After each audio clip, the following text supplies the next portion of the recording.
नमस्कार, मैं हूं आपके साथ अनुष्का। आइए बढ़ते हैं आज की खास खबरों की ओर। उज्जैन कलेक्टर रोशन कुमार सिंह के द्वारा बुधवार को बड़नगर विकासखंड का भ्रमण किया गया। कलेक्टर रोशन कुमार सिंह ने इस दौरान जैविक खेती करने वाले किसान से मुलाकात की। उन्होंने बड़नगर के शासकीय विद्यालय और पंचायत कार्यालय का निरीक्षण भी किया। इस दौरान सीईओ जिला पंचायत जयती सिंह, जिला शिक्षा अधिकारी आनंद शर्मा, गिरीश तिवारी एवं संबंधित विभागों के अधिकारीगण मौजूद थे। नेक्स्ट, अपनी विभिन्न मांगों को लेकर आज देश भर के करोड़ों कर्मचारी और श्रमिक हड़ताल पर रहे। उज्जैन में भी कर्मचारियों ने हड़ताल में शामिल होकर प्रदर्शन किया।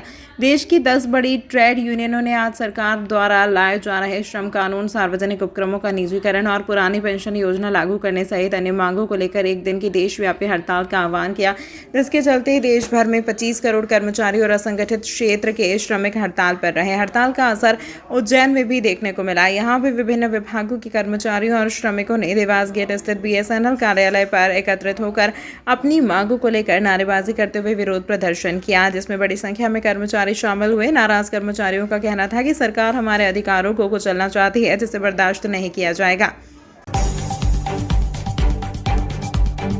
महासचिव मनोज शर्मा एवं प्रशांत शोले ने जानकारी देते हुए बताया कि देश की 10 बड़ी ट्रेड यूनियनों ने आज सरकार द्वारा लाए जा रहे श्रम कानून, सार्वजनिक उपक्रमों का निजीकरण और पुरानी पेंशन योजना लागू करने सहित अन्य मांगों को लेकर एक दिन की देशव्यापी हड़ताल का आह्वान किया है। यहाँ भी विभिन्न विभागों के कर्मचारी और श्रमिकों ने देवास गेट स्थित बीएसएनएल कार्यालय पर एकत्रित होकर अपनी मांगों को लेकर नारेबाजी करते हुए विरोध प्रदर्शन किया है। कर्मचारियों की प्रमुख रूप से मांग है कि सार्वजनिक क्षेत्रों के बैंकों, बीमा कंपनियों और संचार के क्षेत्र को मजबूत करो। सार्वजनिक बैंकों, एलआईसी और बीएसएनएल के निजीकरण और विनिवेश पर रोक लगाओ। सरकारी क्षेत्र में नई भर्ती चालू कर बेरोजगारों को रोजगार का अवसर दो। आउटसोर्सिंग और अनुबंध नौकरियों को रोको।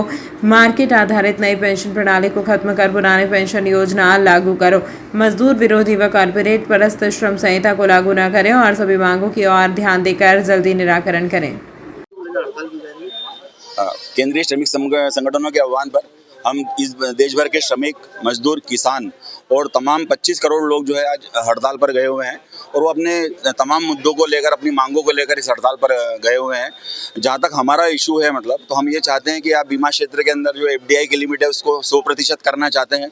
हम देख रहे हैं कि आप जो श्रम कानून थे वो करीब 59 श्रम कानून थे, उसमें से 15 कानूनों को समाप्त कर दिया गया है और उन 29 कानूनों में से 4 श्रम संहिताएं बनाई जा रही है, जिसमें यूनियन बनाने का अधिकार नहीं होगा। जो 18,000 से ज़्यादा कमा रहा है उसके बाद उसको अपने कोई अधिकार नहीं रहेंगे और तमाम तरीके जो इश्यूज़ है वो हम लोगों को हर्ट कर रहे हैं और हमारे अधिकारों को कुचलने का काम जो हो रहा है, जो हमने तमाम संघर्षों से अपने इन अधिकारों को प्राप्त किया है। जहाँ तक सार्वजनिक क्षेत्रों का सवाल है, सरकार इसका निजीकरण करने का प्रयास कर रही है और कहीं ना कहीं जो है विदेशी कंपनियों को इसके अंदर एंट्री दे रही है। हमारा उसमें ये कहना है कि अगर आप हमारे देश की घरेलू बचत जो है, जिसका देश के विकास में काम आता है, अगर उस पर विदेशियों का अगर हक हो जाएगा तो इस देश के विकास का क्या होगा, इस देश की अर्थव्यवस्था का क्या होगा। हमारे पूरे देश भर के अंदर इसमें करीब 25 करोड़ लोग भाग ले रहे हैं इस हड़ताल के अंदर और उज्जैन जिले में हजारों कर्मचारी है, जो जिसमें आप बैंक है, बीमा है, बीएसएनएल है, हमारी आशा उषा कार्यकर्ता है, हमारे संगठित असंगठित क्षेत्र के मजदूर है और वो तमाम मजदूर जो है आज इस हड़ताल के अंदर शामिल हैं। आगे की क्या रणनीति रहेगी? आगे की हमारी रणनीति यही होती है कि जिस प्रकार से 1991 से लेकर आज तक हम लोगों ने करीब 23 हड़तालें करी है, ये हमारी 24वीं हड़ताल है। तो इस आर्थिक उदारीकरण की नीतियों के खिलाफ हमारा जो संघर्ष है वो सतत चल रहा है और ये आगे भी चलता रहेगा। यह इस देश का जो शिफ्ट हुआ है कि हम समाजवादी व्यवस्था से एक पूंजीवादी व्यवस्था की ओर जा रहे हैं, तो हम देख रहे हैं कि अमेरिका जो है, जो पूंजीपरस्त देश है, वो अपने उद्योगों को संरक्षण प्रदान कर रहा है, टैरिफ्स लगा रहा है कि उनके देश के उद्योग सुरक्षित रहे, उनकी देश की कंपनियां सुरक्षित रहे, उनके देश के लोग सुरक्षित रहे। लेकिन हमारे देश के अंदर हम देख रहे हैं कि किस प्रकार से हमारे देशी उद्योगों को बर्बाद करने के लिए एफडीआई को लाया जा रहा है और इस देश की घरेलू बचत है, जो सर्विस सेक्टर है, हमारा संचार क्षेत्र है, हमारा हवाई क्षेत्र है, हमारे आवागमन क्षेत्र है, उन तमाम जो क्षेत्र है उनको एक कल्याणकारी व्यवस्था से मात्र प्रॉफिट के रूप में परिवर्तित किया जा रहा है। तो इन तमाम मुद्दों को लेकर आर्थिक उदारीकरण की नीतियों के खिलाफ हम लोग जो है स्ट्राइक पर जा रहे हैं। प्रशांत सोले। देश की 10 ट्रेड यूनियनों के आह्वान पर पूरे देश भर में ये हड़ताल की जा रही है, जिसमें तकरीबन 25 करोड़ लोग इस हड़ताल में शामिल है।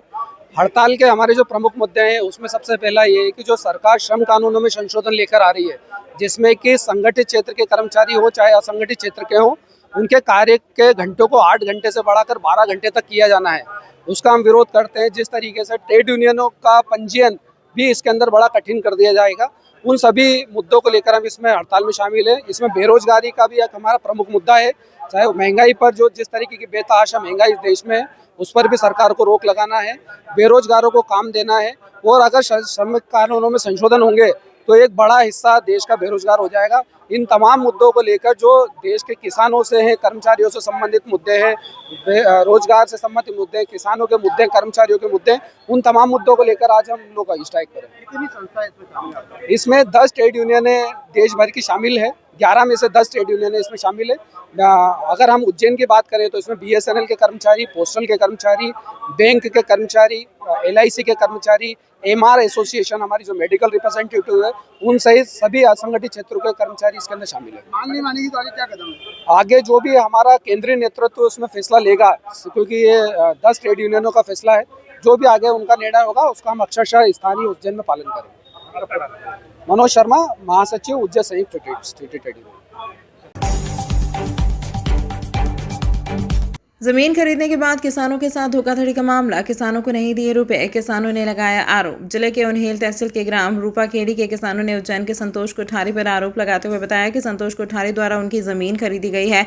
किसानों ने अपना दर्द बयां करते हुए बताया कि अब अनावेदक द्वारा झूठे आरोप लगाकर पुलिस केस बनाया जा रहा है, जिसमें कई किसान पीड़ित हैं जो अब दर दर भटक रहे हैं। उन्हेल व आसपास के किसान बड़ी संख्या में कोठारी पर आरोप लगाते हुए बताया कि हम काफ़ी पीड़ित हैं। सूत्रों से मिली जानकारी के अनुसार और भी किसान सामने आ सकते हैं। वहीं चर्चा में अनिल पटेल ने बताया कि संतोष कोठारी के साथ मेरी पार्टनरी थी, मेरे साथ भी धोखाधड़ी की है। वह जमीन पर अभी भी मेरा ही कब्जा था, जिस पर सोयाबीन सही से नहीं उगी थी। साथ ही पदम पटेल ने बताया कि मेरे माध्यम से जमीन का सौदा हुआ था, मेरी भी मजदूरी संतोष कोठारी व अनिल पटेल नहीं दी। सूत्रों से मिली जानकारी के अनुसार संतोष कोठारी व अनिल पटेल की सालों पार्टनरशिप होने के कारण अनिल पटेल व कोठारी पर पूरा विश्वास किया व करोड़ों का लेन देन कोठारी के हस्ते किया जाना लगा। जब संतोष कोठारी को खोट आने लगी तो अनिल व अन्य किसान ग्रामीणों के साथ धोखाधड़ी शुरू कर दी। धीरे धीरे जब ग्रामीणों को पता चला तो सामने आने लगे।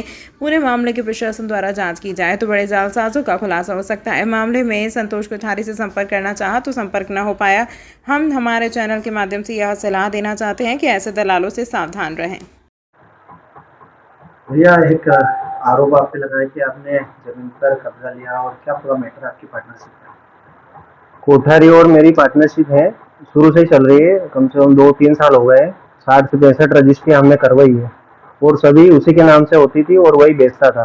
जो हमारा प्रॉफिट होता था वो आधा आधा हो जाता था। अभी उसके मन में बेईमानी आ गई है, भाव उतर गए जमीन के। उसके कारण उसने बोला कि ये जमीन मेरी है और तुम कुछ भी नहीं कर पाओगे। मैंने बोला मेरे पैसे दे दो या मेरी आधी जमीन नाम से कर दो। तो बोले नहीं, तुमसे कुछ नहीं होगा। फिर मैंने, जमीन मेरे पास ही है शुरू से, कब्जा भी मेरा ही है, अभी खेती भी मैं कर रहा हूँ। तो कल उसने एक बंजारे को बोला कि तू रिपोर्ट डाल दे इसके नाम से और अपन आधे आधे पैसे कर लेंगे और तू ही बेचना। आपके वो खेत आपने का आरोप लगा रहा, क्या पूरा मामला है? झूठा है वो। मैंने सोयाबीन बोई थी, वो सीधी उगी थी, इसलिए हमने ट्रैक्टर चला दिया और वापस से अभी बोएंगे। क्या 11 बीघा में 3.5 लाख रुपए का खर्चा आ जाता है सोयाबीन बोने में या उसकी खेत को तैयार करने में?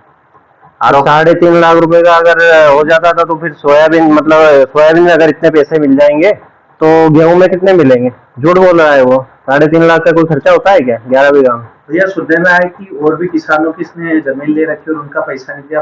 हम मैंने ही सौदे करवाए थे। दयाराम जी के नाम से है, रूपाखेड़ी वाले 5 बीघा, उनके भी पैसे नहीं दिए उसने। 3 बीघा सुरेश के और भरत अन्ना की जमीन है, उसके भी पैसे नहीं दिए। और मेरे तो ऐसे दे ही नहीं रहा है वो शुरू से ही। और भी 2-4 जमीनें और हैं। आपका नाम? अनिल अन्ना, DM ग्रुप।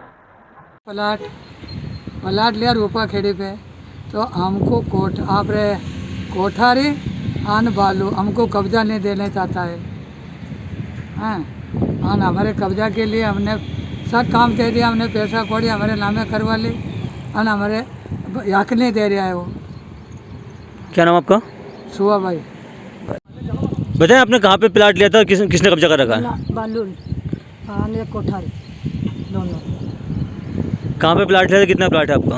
45 फीट आड़ा है और 50 लंबाई। कहाँ पे लिया था प्लाट आपने?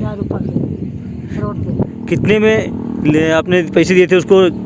पैसा सब दे दिया, नाम में चढ़ा दिए, हमारे सब हो गया, रजिस्ट्री आ गई हमारे पास में। फिर भी कब्जा नहीं दे रहे नहीं आपको? दे रहे। क्या बोलते हैं आपको? कब्जा लेने जावा हम, वो नापने आता है, अन परेशान कर दे, पीछे भाग के जा रहा है। क्या नाम आपका? जुमा भाई। इस अंक में फिलहाल इतना ही। अगले अंक में आपसे फिर होगी मुलाकात, तब तक के लिए नमस्कार।